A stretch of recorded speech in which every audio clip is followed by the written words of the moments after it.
भगवान आदिनाथ महादेव और दत्तात्रेय बद्रिकाश्रम के रमणीय स्थलों का आनंद लेते हुए उन दिनों विहार कर रहे थे। भ्रमण करते करते अचानक रुक गए। उस महाभयंकर वन में दृष्टि पड़ी मच्छिंद्र पर। 17-18 वर्ष का बालक मच्छिंद्र तपस्या कर रहा था। पेट पीठ से चिपका, हाड़ चाम बचा था। मट मैली जटाएं, नख मैले, कांटे पैरों तले बिछे थे। नसें फूली हुई, नाम पाठ की ध्वनि धीरे धीरे सुनाई देती। आंखों में हलचल मात्र होती। उस समय उसके अस्थि पिंजर हुए देह को देखकर दत्त प्रभु एवं महादेव दोनों को ही आश्चर्य हुआ। वे कहते, कलयुग में ऐसा तपस्वी नहीं लगता। विश्वामित्र सा कोई तप शिरोमणि कौन सी कामना से इतना कठिन तप कर रहा है। आदिनाथ ने दत्त से कहा, मैं यहीं रहता हूँ, आप वहाँ जाकर पूछना। फिर महादेव ने उसकी तपस्या का कारण जानने हेतु भगवान दत्तात्रेय को उसके समीप भिजवाया। उन्होंने मच्छिंद्र के निकट जाकर उसे पुकारा और कहा, हे बाल मुनि, तुम इतनी कठिन तपस्या किस प्रयोजन हेतु कर रहे हो। यह सुनकर मच्छिंद्र ने अत्यंत कष्ट से अपने नेत्र खोले और अपने सामने एक महायोगी को देखकर विनम्रता पूर्वक उन्हें प्रणाम कर कहा, हे गुरुदेव, विगत 12 वर्षों से मुझे इस स्थान पर एक भी मनुष्य के दर्शन नहीं हुए, परंतु जिस प्रकार आपने यहाँ आकर मुझसे मेरी तपस्या का कारण पूछा, उसके अनुसार तो आप यहाँ मुझे अपना अनुग्रह रूपी प्रसाद प्रदान करने के लिए पधारे हैं, ऐसा मेरा मत है। अतः कृपा करके अपना परिचय दीजिए। यह सुनकर प्रभु बोले, मैं महर्षि अत्रि का पुत्र दत्तात्रेय तुम पर कृपा करने के लिए ही आया हूँ बस। ये सुनकर मच्छिंद्र की आंखों से कृतज्ञता के आंसू बहने लगे। मच्छिंद्र नाथ ने कहा, हे गुरुदेव, आप त्रिकालदर्शी एवं सर्वज्ञ होते हुए भी 12 वर्ष तक मेरी उपेक्षा क्यों की। और यह कहकर वे दत्त प्रभु के चरणों में गिर गए। तब करुणा में दत्त प्रभु ने प्रेम पूर्वक उसे सांत्वना दी एवं अपने वरद हस्त रखकर उसे दिव्य मंत्र का उपदेश दिया। भगवान दत्ता ने उन्हें आशीर्वाद दिया। वह अपनी तपस्या के कारण कमजोर हो गया था, जिसे भगवान दत्ता ने अपने आशीर्वाद की शक्ति से दूर कर दिया। उन्होंने उसे मंत्र दीक्षा दी और तुरंत ही मच्छिंद्र का ज्ञान दूर हो गया। उसने उससे यह भी पूछा, ईश्वर कहाँ है। और मच्छिंद्र ने उत्तर दिया, ईश्वर हर जगह है। जिस पर भगवान दत्ता ने सहमति में सिर हिलाया, उस मंत्र की शक्ति से मच्छिंद्र को निज बोध हुआ एवं ब्रह्म तत्व सर्वव्यापी है, इस सत्य की अनुभूति हुई। तत्पश्चात दत्त प्रभु ने मच्छिंद्र को महादेव के चरण बंदन करने का निर्देश दिया।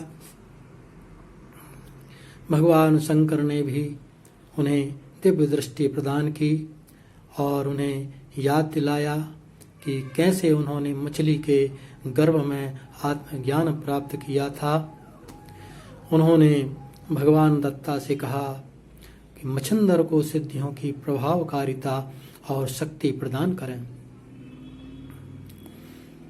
भगवान दत्त ने सभी देवताओं से उन्हें वरदान देने के लिए कहा। उन्होंने पंच तत्व पर विजय प्राप्त करने के लिए उनका मार्गदर्शन किया। फिर महादेव के निर्देश अनुसार ही प्रभु ने समस्त दिव्य कला विद्या मंत्र तंत्र की शिक्षा दी एवं देवताओं से उनकी शक्तियां भी दिलवाईं। जारण, मारण, उच्चाटन, साप आदि निवारण मंत्र शक्तियां दी। जैसे पाठ होता वरुण, सूर्य, सोम, मंगल, इंद्र, यम, विष्णु, ब्रह्मा सभी वर देते।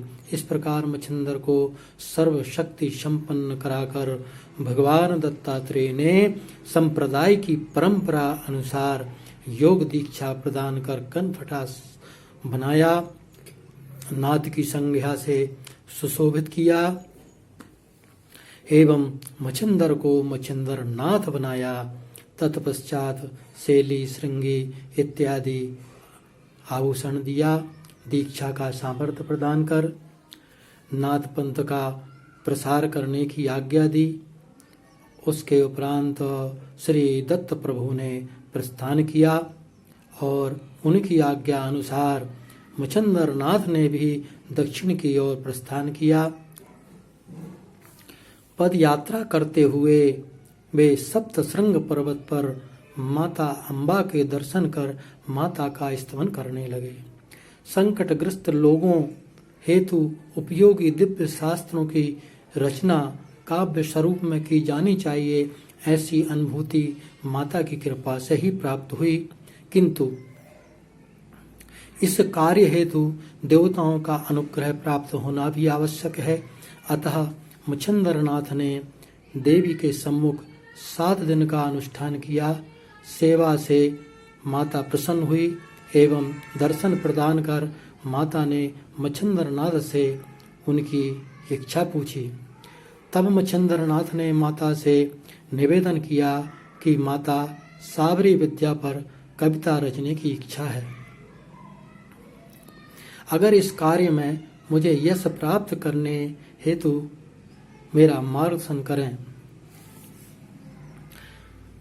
तब देवी मच्छिंद्रनाथ को मार्तंड पर्वत पर ले गईं, जहां देवी ने मच्छिंद्रनाथ से बीज मंत्र से हवन करवाया।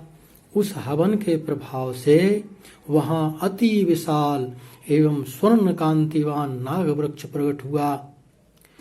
वह नाग वृक्ष समस्त सिद्धियों का भंडार था एवं उसकी प्रत्येक शाखा पर देवताओं का निवास था। देवी ने उन देवताओं का परिचय दिया। देवी बताने लगीं उनके नाम। वे 52 वीर धुरंधर प्रकट हुए वृक्ष पर, जिनमें नरसिंह, कालिका, महिषासुर, वीरभद्र, वेताल, हनुमान, अयोध्यापति भगवान श्री राम, 12 सूर्य, जलदेवियां, योगिनियां, अप्सरा, काल सर्प, वीर भैरव, सिद्ध भैरव, रुद्र, अष्ट भैरव, अष्ट सिद्धि, उन सब को देखा वृक्ष पर। वे भी देखते पर बोले नहीं। तब अंबिका ने नाथ को उन्हें वश में करके उनका विद्या मंत्र प्राप्त करने हेतु एक अत्यंत प्रभावी उपाय बताया। माता ने कहा, हे मच्छिंदर, ऋष्यमुख पर्वत के पास ब्रह्मगिरी के पास अंजन पर्वत स्थित है, जहाँ कोई एक दक्षिणगामी नदी प्रभावित होती है। जहाँ भगवती महाकाली रहती हैं, उनको प्रणाम कर आगे दक्षिण की ओर उस नदी के किनारे पर हाथी के पांव जितने बड़े बड़े 100 कुंड जल के हैं। तुम एक सूखी बेल लो और उसका एक टुकड़ा सभी कुंडों में क्रमशः डालते हुए आगे बढ़ते जाओ। फिर उसी मार्ग से वापस लौटते समय जिस कुंड का टुकड़ा सजीव दिखाई पड़े, उसी कुंड में स्नान कर उसका थोड़ा जल ग्रहण करना, जिसके प्रभाव से तुम्हें मूर्छा आएगी। उस क्षण मूर्छित होने से बचने हेतु सूर्य के वारा नामों का सतत जाप करते रहना। जब तक तुम पूर्ण रूप से सचेत न हो जाओ। तत्पश्चात सूर्य देव को वंदन कर उस कुंड का पानी एक कलश में भरकर यहाँ ले आना।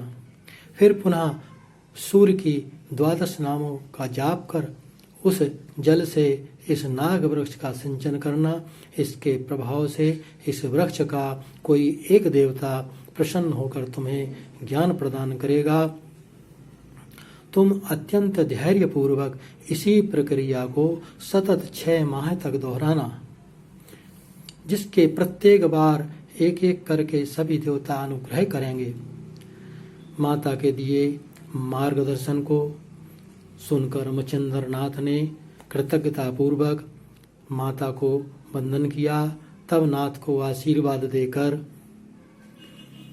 माता ने प्रस्थान किया और तत्पश्चात माता के निर्देश अनुसार मच्छिंद्रनाथ ने 6 महीनों तक साधन किया था। इस विधि परिश्रम कर अंततः सभी देवताओं को प्रसन्न कर उनका अनुग्रह प्राप्त किया। देवताओं द्वारा प्रदान की गई विद्या के आधार पर मच्छिंद्रनाथ ने साबरी विद्या नामक एक स्वतंत्र ग्रंथ की रचना की। इस प्रकार सामर्थ्यवान होकर मच्छिंद्रनाथ ने बंगाल की ओर प्रस्थान किया।